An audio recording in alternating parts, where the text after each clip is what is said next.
अस्सलामु अलैकुम वरहमतुल्लाहि वबरकातुहू। मुअज़्ज़िज़ हाज़रीन इकराम, बुज़ुर्गान क़ौम और मिल्लत, मेरी इज़्ज़तदार माँ और बहनों, गयूर नौजवान साथियों, शहनशीन पर तशरीफ़ फरमा मोहतरम जनाब इम्तियाज़ जलील साहब, सदर महाराष्ट्र मजलिस इत्तेहादुल मुस्लिमीन, वो साबिक़ा रुकन असम्बली व साबिक़ा रुकन पार्लिमान मोहतरम जनाब शोएब जामाई साहब, सदर दिल्ली मजलिस इत्तेहादुल मुस्लिमीन शादाब साहब, हमारी बहन नूरीन फ़ातिमा साहिबा, मुदस्सिर साहब, नवेद साहब, ओखला के सदर रफ़त खां भूरे साहब, शाहिद साहब, जनाब जाबिर साहब जो आम आदमी पार्टी छोड़कर आज मजलिस में शामिल हुए हैं, मोहसिन साहब, सफदर साहब, दानिश साहब, जाहिद उमर साहब, आरिफ साहब, शालम साहब, इरशाद अशरफ़ी साहब, मेरे अज़ीज़ दोस्तों, बुज़ुर्गों, मैं आप तमाम का शुक्रिया अदा करता हूं कि आज आपने अपना कीमती वक्त निकाल कर मजलिस इत्तेहादुल मुस्लिमीन के उम्मीदवार ओखला के जनाब शिफा साहब के इंतखाबी जलसे में आपने शिरकत की। इतनी बड़ी तादाद में आज आपका यहाँ पर जमा होना इस बात का पैगाम देता है कि इंशाअल्लाह ताला ओखला की आवाम ने ये फ़ैसला कर लिया है कि इस असम्बली के इंतखाबात में वो तब्दीली चाहते हैं और यहाँ से इंशाअल्लाह ताला जब आप वोट डालने जाएंगे तो मुझे यकीन है कि आप मज़लूम का साथ देंगे, आप जालिमों को हराएंगे, आप नाइंसाफ़ी करने वाली दोनों पार्टी और हुकूमतों को सबक सिखाएंगे और आप जो जेल में जो हमारे लोग सड़ रहे हैं पिछले 5 साल से, उन बेज़ुबानों की आवाज़ आप बनकर 5 तारीख़ के दिन पतंग के निशान पर बटन दबाएंगे। मेरे अज़ीज़ दोस्तों और बुज़ुर्गों, मेरी इज़्ज़तदार माँ और बहनों, बहुत से लोग इस बात का सवाल कर रहे हैं कि मजलिस ने 2 उम्मीदवार जो दिल्ली के असम्बली इंतखाबात में उतारे हैं वो जुडिशल कस्टडी में है, आखिर इनको क्यों उम्मीदवार बनाया गया। लोग बहुत से तबसरे भी कर रहे हैं, बाज़ तो मनगढ़ंत बातें करते हैं और जो इस तरह की बकवास करते हैं वो क़ानून को नहीं जानते और उनके दिलो दिमाग में एक नफ़रत भरी हुई है। भारत के क़ानून के लिहाज से शिफा और ताहिर साहब इलेक्शन लड़ सकते हैं, इसीलिए असदुद्दीन ओवैसी ने इन दोनों को मजलिस इत्तेहादुल मुस्लिमीन का उम्मीदवार बनाया है। अब जो लोग बीजेपी, आप और दूसरी पार्टियों के लोग अखबारात और मीडिया से बात करके कह रहे हैं कि इनके ऊपर फलां दफ़ात लगी हुई है, मैं उन लोगों से पूछना चाहता हूं, भारत की पार्लियामेंट में करीब 250 ऐसे एमपीज़ जीत कर आए हैं जिन पर बहुत सीरियस क्रिमिनल केसेस हैं। 250 में से 170 के ऊपर रेप का मुकदमा है, एमपी है, मर्डर का मुकदमा है, एमपी है, अटेम्प्ट टू मर्डर का मुकदमा है, एमपी है, किडनैपिंग का केस है, एमपी है, महिलाओं के खिलाफ केसेस हैं, एमपी हैं, इसमें बीजेपी के करीब 94 जीतने वाले कैंडिडेट्स के ऊपर क्रिमिनल केसेस हैं, जिसमें से 63 के ऊपर सीरियस क्रिमिनल केसेस हैं। तो ये लोग जो बकवास कर रहे हैं, कांग्रेस पार्टी के 32 एमपीज के ऊपर सीरियस क्रिमिनल केसेस हैं, समाजवादी के 17 के ऊपर सीरियस क्रिमिनल केसेस हैं, शिवसेना के करीब 4 एमपीज के ऊपर क्रिमिनल केसेस हैं। ये लोग इलेक्शन जीतकर भारत की सबसे बड़ी पंचायत में बैठे हुए हैं और जो कुछ नहीं किए उन पर झूठा एक मुकदमा लगाकर 5 साल से उनको जेल में रखकर, अगर कोई तबसरा कर रहा है कि ये इलेक्शन क्यों लड़ रहे हैं, उन तमाम लोगों से मैं कह रहा हूं कि तुम चुल्लू भर पानी में डूब मरो बेशर्मो। भारत की पार्लियामेंट में इतने एमपी जीत कर आ रहे हैं कि एक पार्टी के एमपी के ऊपर सीरियस क्रिमिनल केसेस हैं। तुमको वो दिखाई नहीं देता क्योंकि जिसका नाम शिफा है, जिसका नाम ताहिर है, तुमको वही नजर आता। इससे तुम्हारी तंग नजरी का इजहार होता है।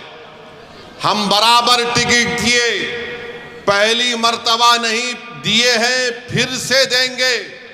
अगर जो कोई सरकारें किसी के ऊपर जुल्म करेगी और नाहक उनको जेल में डालेगी, तो जमहूरियत का तकाजा ये भी है कि आप उन बेजुबानों की आवाज बने। मजलिस ने कोई गुनाह नहीं किया, बल्कि मजलिस ने अच्छा काम किया। और अगर कोई मुझे पूछेगा क्या कह रहे हो, तो क्या जॉर्ज फर्नांडिस के ऊपर बड़ौदा डायनेमाइट केस नहीं बुक हुआ था? बिहार के मुजफ्फरपुर से जेल में बैठकर जॉर्ज फर्नांडिस इलेक्शन जीते, तो इंशाअल्लाह ताला शिफा भी जेल में बैठकर ओखला का इलेक्शन जीतेगा और एमएलए बनेगा इंशाअल्लाह ताला। अब आप बताइए कि जो 5 साल से जेल में है, ना कोर्ट में कार्रवाई चलती है, ना मुकदमा खत्म होता है, ना विटनेसेस का एग्जामिनेशन होता है, मगर प्रोसेस एक पनिशमेंट बना दिया गया। शिफा जेल में क्यों है और केजरीवाल जेल के बाहर क्यों है? शिफा जेल में क्यों है? अमानतुल्लाह को बेल क्यों हो गई? सिसोदिया को बेल क्यों हो गई? शिफा को बेल क्यों नहीं होती? जैन को बेल हो जाती है, ताहिर हुसैन को बेल नहीं होती है। बताओ कौन किससे मिला हुआ है, ये आपको 5 तारीख के दिन तय करना।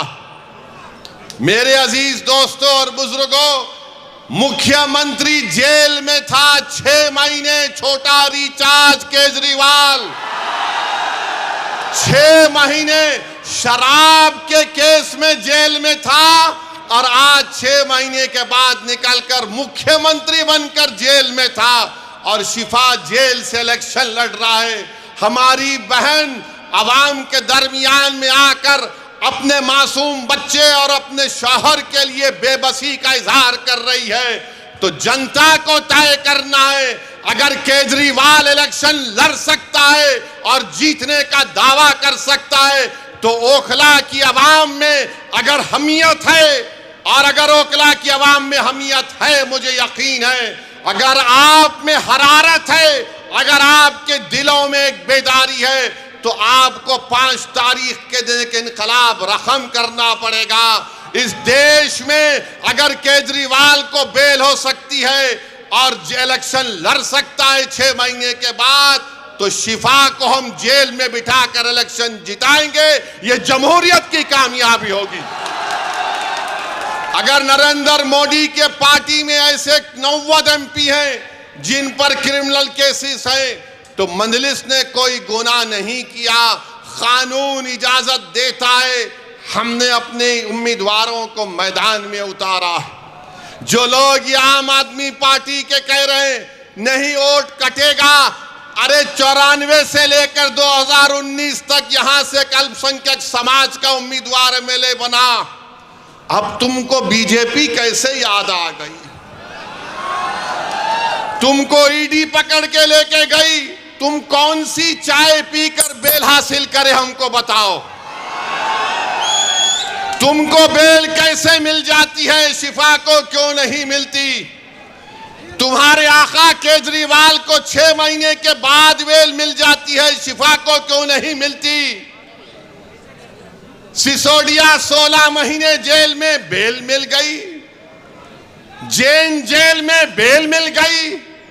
बताओ कहीं तुम कुछ सेटिंग तो नहीं कर लिए? तुम मुझ पर इल्जाम लगाते हो और आज हम मजलिस उम्मीदवार या खड़ा करी तो नहीं बीजेपी जीत जाएगी। अरे ओखला की वोटर लिस्ट केजरीवाल तेरे मुंह पे फेंक कर कह रहा हूं, यहां से सिपाही जीतेगा इंशाअल्लाह ताला। ये डराने का काम मत करो आप आम आदमी पार्टी के लोगों। नहीं बीजेपी आ जाएगी। मुझे मालूम है कि तुम्हारे दिल में एक डर पैदा हो गया है। तुमको नजर आ रहा है तुम्हारी नाकामी जो इंशाअल्लाह हकीकत में तब्दील होगी। लोग बोल रहे हैं और मैंने खुद देखा है, 5 साल पहले भी मैं आपके दरमियान में आया था और आज भी आया हूं। ओखला में कोई डेवलपमेंट, विकास, तरक्की नजर नहीं आती। केजरीवाल, मैं तुझको चैलेंज कर रहा हूं, सुबह आ जा इस रोड पर, तू यहां ठहर के बोल। सुबह 9 बजे आ जा केजरीवाल, मैं भी आता हूं। तुमको एक आवाज सुनाई देगी, पानी ले लो, पानी ले लो, पानी ले लो। पहली मंजिल पर कहा जाएगा 25 रुपये, दूसरी मंजिल पर 30 रुपये। अरे मफलर, कितना झूठ बोलेगा तू, कितना झूठ बोलेगा? पानी फ्री कर दिया, बिजली फ्री कर दिया, फुला फ्री कर दिया। मोदी जी भी बोल रहे ये फ्री लो, वो फ्री लो। ये क्या इनके अब्बा के अकाउंट से दे रहे हैं? फ्री लो, फ्री लो। ये जनता का पैसा है। मगर ओखला की आवाम, तुमको पानी फ्री में मिलने का दावा केजरीवाल और मोदी कर रहे हैं। मेरी माँ और बहनों, तुम्हारे अकाउंट में इतने पैसे डालने का वादा कर रहे हैं, मगर 5 तारीख के दिन तुमको याद रखना पड़ेगा कि ना शिफा फ्री है, ना ताहिर फ्री है, ना सैफी फ्री है। से कई लोग फ्री नहीं हैं। ये लोग फ्री नहीं हैं, मगर दावा तो बहुत करते हैं। केजरीवाल पानी नहीं पहुंचा सके यहां पर, हम ऐसा कर देंगे। बड़े बड़े बुलंद बांग दावे करते हैं। आओ केजरीवाल, ओखला में तुमको माउंट एवरेस्ट हम दिखाते हैं, जो तुमने यहां पर कचरा एक पहाड़ बनाकर रख दिया। यहां ओखला में आप मेरी बात से अगर मुत्तफिक हैं तो हाथ उठाकर कहिए। अभी नहीं है, बोलने के बाद। 1 गज जमीन की कीमत कितनी है? 3 लाख के ऊपर है ना, 3.5 लाख के करीब है। 3 साढ़े 3 लाख। 100 गज का फ्लैट 60 लाख के ऊपर है। बताओ फिर यहां पर डेवलपमेंट क्यों नहीं हुआ? जब इतनी महंगी जमीन है, इतने महंगे फ्लैट बिकते हैं, तो फिर यहां पर डेवलपमेंट क्यों नहीं हुआ? 10 साल से केजरीवाल मुख्यमंत्री हैं, सब जगह डेवलपमेंट हो रहे हैं। अरे केजरीवाल, जो आज गलियों में मैं पैदल चला, तुम 10 मिनट चलकर दिखाओ। मुझ पर तो आज फूल बरसाए गए, तुम पर चप्पलें बरसाएगी आवाम यहां की। इतने खड्डे यहां पर हैं, इतने खड्डे यहां पर हैं, गंदगी है, ना सफाई का कोई इंतजाम है, और 10 साल से बाजा बजा रहे। याद रखो, ओखला की आवाम, मोदी और केजरीवाल दोनों भाई भाई हैं, एक सिक्के के 2 रुख हैं। इनमें कोई फर्क नहीं है, बिल्कुल कोई फर्क नहीं है। इनकी सोच एक। ये दोनों आरएसएस से निकले हैं। एक आरएसएस की शाखा से निकला, एक आरएसएस के इंस्टीट्यूट से निकला। इन दोनों में कोई फर्क नहीं है। हिंदुत्व की बात दोनों करते हैं। अरे बोलो, तुम्हारी जबान पे कभी नाम आया 5 साल में ताहिर हुसैन का? यही ताहिर हुसैन के मकान के ऊपर मौजूदा मुख्यमंत्री, ये बरसर इख्तिदार पार्टी के कई लोग ताहिर हुसैन के घर पर बैठकर कहते थे खाना खिलाओ। और जब ताहिर हुसैन जेल को चला गया तो तुमने उसकी तरफ देखना तो छोड़ो, तुमने उसका नाम तक नहीं लिया।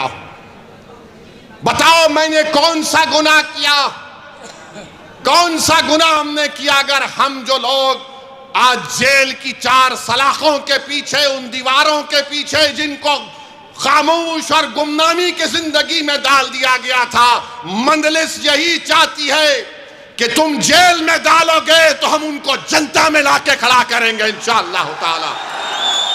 उनको अगर बेल नहीं मिलेगी तो वोट के जरिए उनको हम कामयाब करेंगे इंशाअल्लाह ताला। ये अदालत इंडिपेंडेंट है, हम इसकी इज्जत करते हैं, मगर उन सरकारों ने उनको जेल में डाला था। कानून का इस्तेमाल सरकार ने किया। और क्या गलती थी शिफा की कि CAA का एहतजाज शिफा ने करवाया था। बहुत अच्छा किया। डेमोक्रेसी में, जमहूरियत में एहतजाज होना चाहिए, मगर निशाना किसको बनाया गया था? जब शाहीन बाग का यहां एहतजाज जो पूरे मुल्क के लिए एक मशाले राह बन गया था, यही केजरीवाल ने कहा था ये बीजेपी स्पॉन्सर्ड है। ओखला की आवाम, आज आपके पास एक मौका आ रहा है कि जिन्होंने आपके एहतजाज को बीजेपी स्पॉन्सर्ड कहा था, आप अपने वोट के जरिए उनको आपको जवाब देना है। जब कोविड में तबलीगी जमात के मरकज को ताला लगा दिया गया तो सबसे पहले सुपर स्प्रेडर का नाम तबलीगी जमात को देने वाला कौन था? यही केजरीवाल की सरकार थी। यही केजरीवाल की सरकार थी, जो बाद में अल्लाह ने दिखा दिया कि सब झूठ था, मरकज को बंद कर दिया गया। मेरे अजीज दोस्तों और बुजुर्गों, ये ओखला है जहां पर डॉक्टर जाकिर हुसैन ने अपनी आखिरी सांस ली। ये ओखला है जहां पर गांधी आए। ये वो ओखला है जहां पर बड़े बड़े जय्यद उलमाए कराम आए। आज उस ओखला की आवाम को अपनी बेदारी का एक सबूत देना पड़ेगा। अरे जो लोग बीजेपी का वो डर दिखा रहे हैं, अरे यहां पर 94 से लेकर 2019 तक यहां पर कोई बीजेपी नहीं जीती, ना इस बार भी जीतेगी, मगर तुमने कुछ काम नहीं किया। यहां पर कुछ काम डेवलपमेंट का नहीं किया। सरकार तुम्हारी, एडमिनिस्ट्रेशन तुम्हारा, तुम अगर दूसरे दिल्ली के असेंबली हल्के जात में डेवलपमेंट का तुमने काम किया, यहां पर कौन सा काम किया बताइए आप? कुछ काम नहीं किया गया यहां पर। तो डेवलपमेंट के लिए भी आपको शिफा के हक में अपने वोट का इस्तेमाल करना पड़ेगा।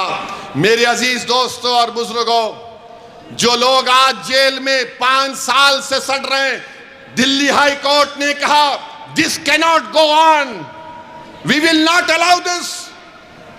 कोर्ट ने कहा, सुप्रीम कोर्ट ने ताहिर हुसैन की बेल पिटीशन पर एक ऑनरेबल जज ने कहा कि 5 साल में इनके केस में क्या पेशरफ्त हुई है। मेरे भाई, जो लोग मुझ पर इल्जाम लगाते हैं, इल्जाम इसलिए लगाते हैं कि असदुद्दीन ओवैसी हमेशा बेजुबानों के साथ खड़ा था और खड़ा रहेगा। जो कमजोर है वो मेरी आंखों में मजबूत था और रहेगा इंशाअल्लाह ताला। जो हुकूमतें और वक्त के जालिम और जाबिर लोग किसी को दबाना चाहते हैं तो मंजलिस उनको दबाने नहीं देगी, हम लड़ेंगे। CAA का कानून भारत की पार्लियामेंट में लाया गया था। मोदी के 300 MPs के सामने मैं और इम्तियाज जलील ने खड़े होकर कहा कि हम तुम्हारे काले कानून को नहीं मानते, हम उसको फाड़ते हैं।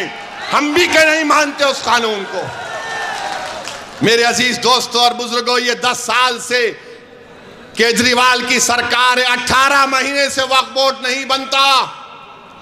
बताओ केजरीवाल के मेले तुम्हारी पार्टी ने वक्फ बोर्ड क्यों नहीं बनाया? तुम नहीं बनाए, मोदी ने अपने ओहदेदारों को बिठा दिया।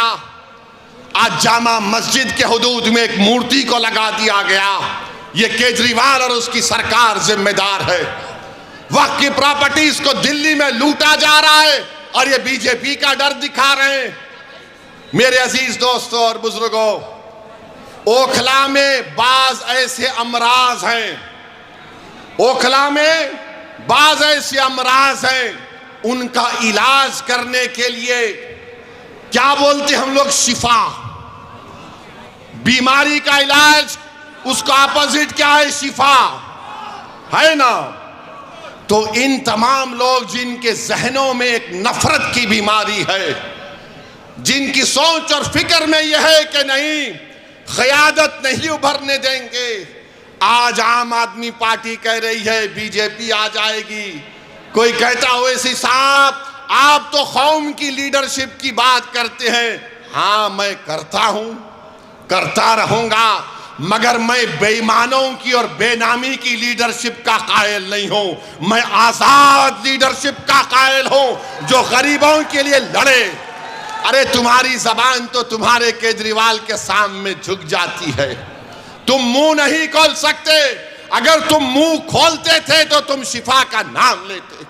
अगर तुम आजाद होते तो तुम तबलीगी जमात पर झूठा इल्जाम नहीं लगाते। अगर तुम आजाद होते तो तुम यहां पर डेवलपमेंट का काम करवाते।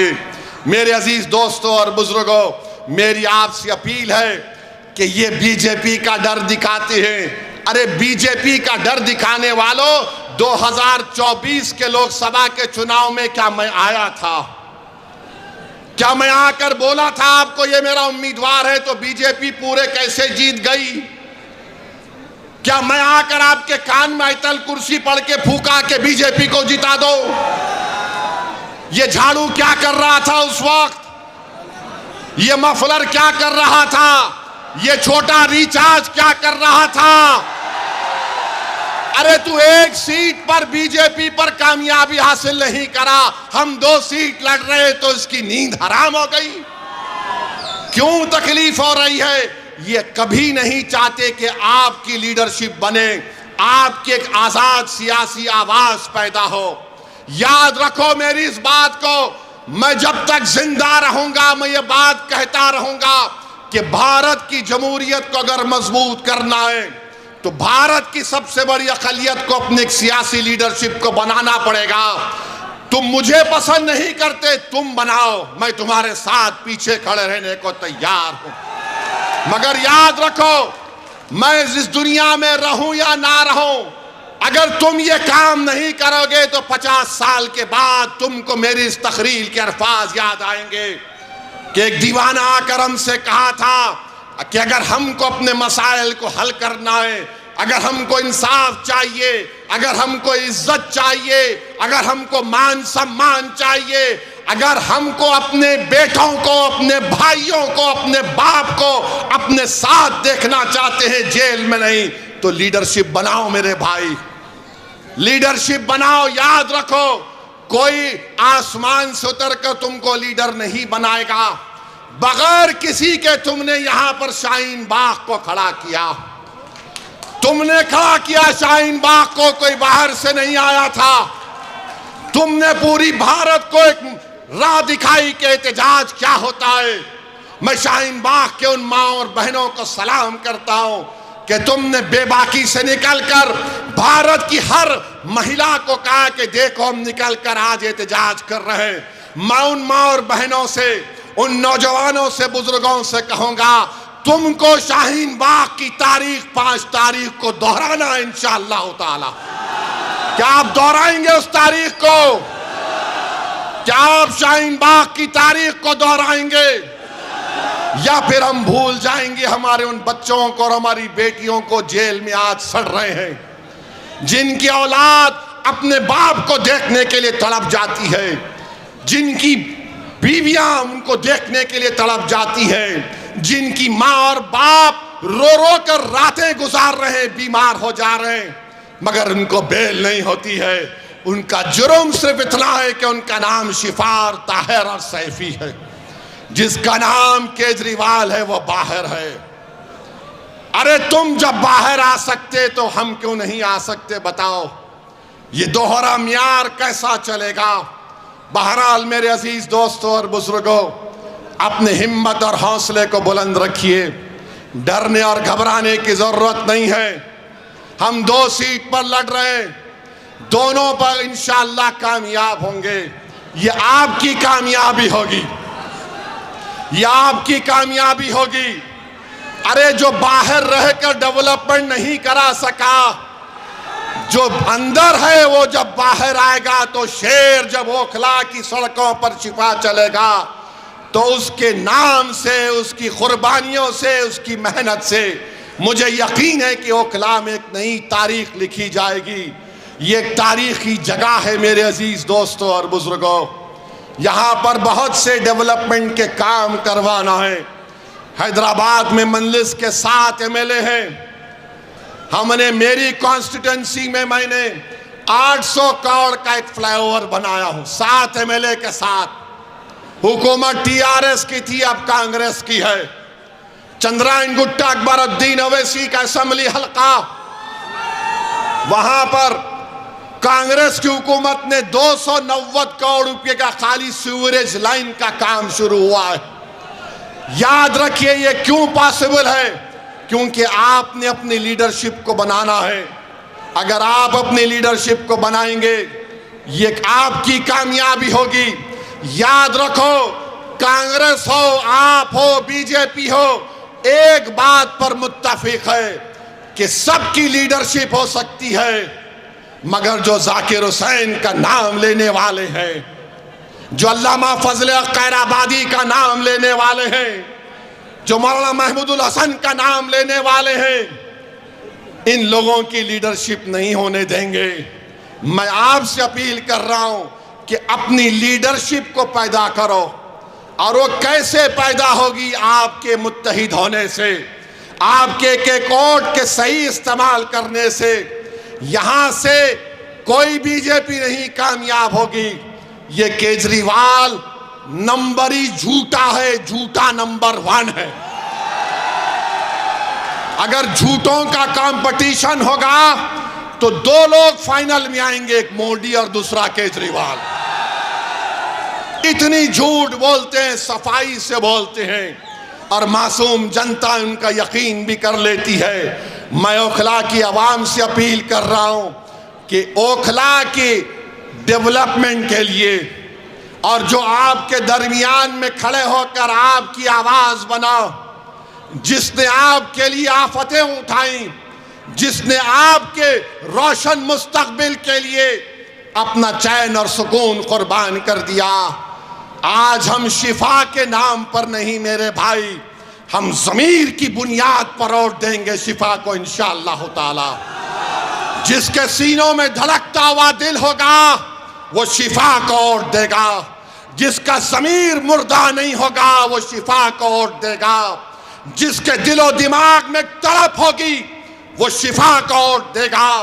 जिसके जिस्म में हरारत होगी वो शिफा को वोट देगा। जो हमारी बहन के आंसू को अपनी बहन समझेगा वो शिफा का वोट देगा। जो ओखला को अपना घर समझता है वो शिफा का वोट देगा। जालिमों का साथ मत दो, मजलूमों का साथ दो, इंसाफ का साथ दो, इंसाफ को सर बुलंद करो। और मोदी को हम कहना चाह रहे हैं कि आप वक्फ का बिल बनाने जा रहे हैं, याद रखो वक्फ का कानून बनेगा तो भारत में प्रोटेस्ट होगा इंशाअल्लाह ताला। बहरहाल मेरे अजीज दोस्तों और बुजुर्गों, आप तमाम से अपील करने आया हूं कि 5 तारीख के दिन ओखला के आसमानों में सिर्फ एक ही निशान दिखाई देना चाहिए, वो पतंग का निशान होना चाहिए। पतंग के निशान पर बटन दबाकर आप अपनी पार्टी को कामयाब करिए, शिफा को कामयाब करिए, जो हमारे लिए खड़ा रहा उसको कामयाब करिए। मैं आज आपके इलाके में दौरा किया हूँ, इंशाअल्लाह ताला और भी पैदल दौरे होंगे ना जी, होंगे और भी पैदल दौरे होंगे, आपसे मुलाकात होगी। बहुत बहुत शुक्रिया। अस्सलाम वालेकुम।